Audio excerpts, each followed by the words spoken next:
Good morning class 10th। आप SST में आज रीडिंग करेंगे। मैथ आपकी खत्म करा दी और 16 लेसन हमने एसएसटी के आपको दे दिए।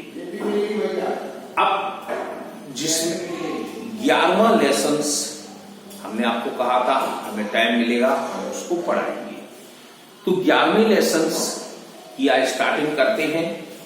तो जिसमें है हेल्थी एंड लिविंग, हम स्वस्थ किस प्रकार रहते हैं।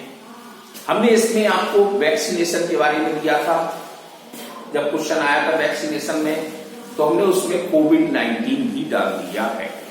ये नहीं आप समझना कि ये कहां किताब में तो है नहीं, लेकिन हमने आपको इसमें दे दिया। तो वैक्सीनेशन का ये भी एक क्षेत्र माना गया है। अब जैसे देखते हैं हम, health and happiness are very important for human being. मनुष्य के लिए स्वास्थ्य और खुशहाली बहुत बड़ा क्षेत्र माना गया, जिसमें मनुष्य अपना हर क्षेत्र में काम करता। तो कहा भी जाता है हेल्थ इज वेल्थ। आपने थॉट पढ़ा है, हेल्थ इज वेल्थ। स्वास्थ्य ही हमारा धन होता है। अगर हम स्वस्थ नहीं है तो हम जीवन में कुछ नहीं कर सकते हैं। तो धन कहां से आएगा। तो इसीलिए बोला है health and happiness are very important for human being. It is said to be that health is wealth. आ गया, इसीलिए कहा गया है health is wealth. To live a long and healthy life we need many different thing. हम अपने जीवन में स्वस्थ रहें और जो भी हमें कठिनाइयां हैं उसको हम दूर करें, वही हमारा लाइफ रहेगा। We need a clean environment. हमारा एनवायरनमेंट, पर्यावरण भी साफ रहना चाहिए, साफ सुथरा रहना चाहिए। पॉइजनियस गैसें जो है वो भी नहीं होनी चाहिए, पॉल्यूशन होता है। We need healthy nutritious food. हमें न्यूट्रियस फूड, विटामिन से युक्त भोजन भी करने चाहिए। एंड गुड मेडिसिन, और अच्छी दवाएं हों। Care will be R A. जब हम बीमार पड़ जाते हैं तो ठीक प्रकार की दवाई का भी इस्तेमाल करना चाहिए। अब देखिए अगली में अभी हम आपसे पूछ सकते हैं क्या ये बीमारी थी अभी हमारे जो कोरोना वायरस चला, तो ये बीमारी इससे पहले कभी नहीं। अब नई जानकारी हुई। हम जितना जितना आगे बढ़ते हैं नई नई जानकारी होती है। अब जैसे पोलियो था, अभी पोलियो ड्रॉप्स पिलाया जाता था, आपने भी किया होगा। ऐसे ट्यूबरकुलोसिस है, डायरिया है ना। अभी चिकन पॉक्स ये बीमारी, तो इसकी भी वैक्सीन है। तो मीन्स कहने का मतलब है कि डिसीज जरूर होती है लेकिन हमें उसका नाम नहीं मालूम। अब अर्ली मैन की बात आती है तो अर्ली मैन क्या था। तो अर्ली मैन को डिसीज नहीं होती थी लेकिन उसको ज्ञान नहीं था। जितना जितना हमें ज्ञान हो रहा है उतनी उतनी चीजें हमारी और आगे बढ़ रही हैं। अब क्वेश्चन है, early man could not understand the nature of causes of many diseases। अब अर्ली मैन जो था वो हमारी प्रकृति के प्रभाव को नहीं जान सकता था, तो उसके पास बहुत सी बीमारियां भी रहती थी। There were thought to be a punishment of God। वह क्या सोचता था कि जो बीमारी हो गई तो भगवान का दंड मिल रहा है। अभी जैसे चिकन पॉक्स होता है, जो दाने पड़ जाते छोटे छोटे, तो कह देते हैं माता निकल आई। तो माता निकल आई तो भगवान का दंड है। तो ऐसी बात नहीं है, ये भी एक डिसीज है। आजकल का साइंस बहुत आगे बढ़, सर्दी गर्मी के कारण ये डिसीज उत्पन्न हो जाती है और इन्हीं मौसम में होती है। ये आप ध्यान रखें कि इसी मौसम में चिकन पॉक्स होता है। जैसे डेंगू मलेरिया दिवाली से पहले होता था, ऐसे ही चिकन पॉक्स हमारा होली की तरफ होता है। ये भी मौसम जब पलटता है तो बीमारियों का एक नया जरूर रूप लाता है, जैसे वायरल इफेक्ट भी है। तो अब आगे क्या करता है, तो पहले इसको ये पनिशमेंट फ्रॉम गॉड मानता था, यानी भगवान का दंड।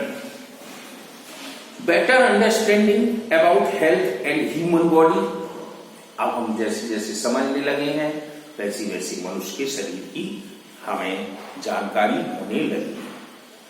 हैज नाउ हेल्प में diagnosis to the treat disease, अब उसकी हम डायग्नोसिस, उसकी दवाइयां भी हो गई, वैसे बीमारियों से निजात पा सकते हैं। People always try to improve their living condition to stay healthy.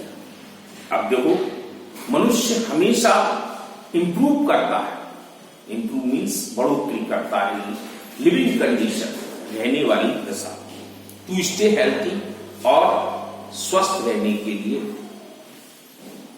So they have tried and become successful and identifying many disease. अब मेरी जानकारियां बहुत सी होने लगी हैं तो डिसीज आ गई। तो अब उसने कहा है, पहला है हमारे कुछ साइंटिस्ट थे जिन्होंने जानकारी बनाई, तो क्लिनिकल थर्मामीटर का इस्तेमाल किया। ये हमारे एक वैज्ञानिक थे गैब्रियल डेनियल फॉरेनाइट, ये हमारे वैज्ञानिक ने थर्मामीटर का आविष्कार किया।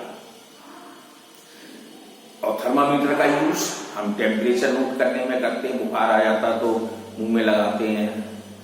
तो in olden days person temperature B observe by touching the body, पुराने समय में बॉडी से टच करके ही हम टेम्परेचर ले। और आजकल आप देखते हो कि एक गन बन गई है टेम्परेचर नोट करने की, बॉडी टेम्परेचर कितना है, तो ये मशीन युग आ गया। तो साइंस युग में, कोरोना वायरस में आपने देखा था, आप स्कूल में आएंगे तो स्कूल से टेम्परेचर नोट हुआ। तो इसका मतलब है कि हम दूर से भी बॉडी टेम्परेचर नाप सकते हैं। पहले तो थर्मामीटर से जब तक बॉडी से टच नहीं होता था तब तक टेम्परेचर नहीं आ सकता था। तो बाय फीलिंग द पल्स, अब पल्स रेट भी निकलती है। टुडे, आज, we have a thermometer to get an accurate reading of the temperature of human body। आज हम देख सकते हैं कि मनुष्य के टेम्परेचर को एक्यूरेट, ठीक हमारे बॉडी का टेम्परेचर मिल जाता है। किससे? तो बाय थर्मामीटर से। तो the clinical thermometer was invented Gabriel Daniel Fahrenheit, ये हमने आपको बता दिया। ये 2 में ना, वैसे तो साइंस ने 3 में किया था, साइंस ने 3 में बनाया है, डिग्री सेल्सियस, डिग्री फॉरेनहाइट और डिग्री केल्विन। ये हम आपको बता दें, ये आपकी बुक में नहीं लिखा है। डिग्री सेल्सियस जो टेम्परेचर होता है वो 0 डिग्री से चलता है और 100 डिग्री सेल्सियस तक रहता है। लेकिन जो फॉरेनहाइट स्केल है वो 212 से चलता है, मतलब 212 उसका आखिरी पॉइंट। और कहां से चला? हमारा 90 बॉडी टेम्परेचर सुना है आपने, 8.6 डिग्री फॉरेनहाइट होना चाहिए। अगर उसके ऊपर होता है तो हम कहते हैं बुखार है। कभी तो सुना है आपने 101, 102। अगर 101, 102 आपने सेल्सियस कह दिया तो जबकि बॉइलिंग पॉइंट हमारा 100 डिग्री सेल्सियस होता है, पानी उबल जाता है। तो इसका मतलब ये हुआ हम 102 डिग्री तो स्वाहा हो जाएंगे, जल के नष्ट हो जाएंगे। तो 32 डिग्री फॉरेनहाइट से चलकर ये 212 डिग्री फॉरेनहाइट तक रहता है। अब आता है केल्विन स्केल। केल्विन स्केल जो साइंस में यूज किए जाते हैं वो 212 से शुरू करते हैं और 312 तक रहते हैं। तो ये मीन्स 3 प्रकार के थर्मामीटर रहे, लेकिन 2 प्रकार के थर्मामीटर हम ज्यादा यूज करते हैं अपने मनुष्य बॉडी में, एक तो डिग्री सेल्सियस और डिग्री फॉरेनहाइट। अब क्या कहता है इसने, और ये कब हुआ? 1715 में 1715 ईस्वी में हुआ था। ये हमारे जर्नल फिजिसिस्ट थे। अब आगे, on this thermometer a scale mark A degree Fahrenheit and thermometer is physical made of. ये तो छोटा छोटा जानते हैं आप। थर्मामीटर क्या होता है? एक ग्लास ट्यूब है विद ए ग्लास बल्ब, एक आगे बल्ब लगा होता है, वो मरकरी का होता है, पारा। वो पारा टेम्परेचर को दिखाता है। तो the bulb contains mercury in metal of liquid form. Mercury liquid form में होता है। अगर आप मरकरी को अपनी हथेली पे रख लेते हैं तो वो हथेली से गोली बन जाएगी और वो गिर पड़ेगा, रुक नहीं सकता, रुकेगा ही नहीं, क्योंकि आप उसको पकड़ नहीं पाएंगे, क्योंकि ये लिक्विड है। तो this liquid is expanded by heating to contact on cooling. ये ठंडक और गर्मी के बारे में बताता है। तो the scale mark of the show range between 95 degree Fahrenheit से 110 डिग्री फॉरेनहाइट तक शो करता है स्केल में। To measure the temperature of the human body. इसमें हम ह्यूमन बॉडी को हम देख सकते हैं। फॉरेनहाइट में है, सेल्सियस में नहीं है, नहीं आप घोड़ा है। अब स्वस्थ मनुष्य के लिए लिखा है उन्होंने the normal temperature of human body 98.4 degree Fahrenheit and 37 degree Celsius, यानी 37 डिग्री सेल्सियस या 98.4 डिग्री फॉरेनहाइट तक हम देखते हैं। अब आता है इसमें एक्सरे मशीन। एक्सरे मशीन को भी आप देखते हैं। जब हमारे कहीं फ्रैक्चर हो जाता है तो मशीन के द्वारा हमें नोट कर लिया जाता है कि ये फ्रैक्चर किस जगह पर। तो ये एक्सरे मशीन का काम है। तो the x ray machine was invented William Conrad Roentgen in 1895, 1895 में। जैसे कि 1715 ईस्वी में हमारा स्केल आया टेम्परेचर नोट करने के लिए, ऐसी एक्सरे मशीन जो आई है वो 1895 में, 1895 में, जो हमारे विलियम कॉर्नेट रोंगटन ने खोज की थी। अब इस मशीन का use, this machine can be take to picture to inside the person body. अब जी क्या करता है कि अंदर की जो बॉडी है उसकी वह तस्वीर भेजता है, which clearly show any fracture to the isolation of bone of any disease to internal part of the body। आ गया। अब आता है स्कैनर। अब आपका MRI कराते हैं तो CT स्कैन कराते हैं, तो ये भी एक स्कैनर के रूप में आते हैं। अब जैसे एक्सरा को एक्सरा मशीन से किया, लेकिन इस एक्सरे को और भी अंदर देखना है तो छोटी छोटी नसों, एक्सरे से तो आपकी बोन्स दिख गई, मसल्स दिख गई, लेकिन हम अंदर की नसों के बारे में नहीं जानते हैं, वीन्स के बारे में नहीं जानते। तो कैसे देखें? तो वो चीज हमारी MRI में दिखाई देती है। अब x ray are not safe for the internal organ of our body. अब एक्सरा से क्लियर नहीं आ सकता। तो if the machine is not handled properly, इस मशीन का हम यूज नहीं कर पाए, तो show these day internal organ to patient and check with the help of scanner.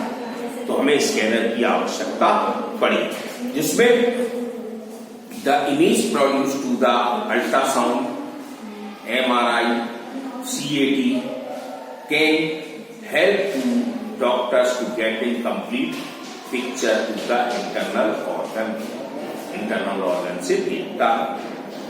अब आते हैं हमारे पास स्टेथोस्कोप, माइक्रोस्कोप, जो आप किताब में है इसको पढ़ना, नहीं तो कल फिर हम उसको आगे पढ़ाएंगे।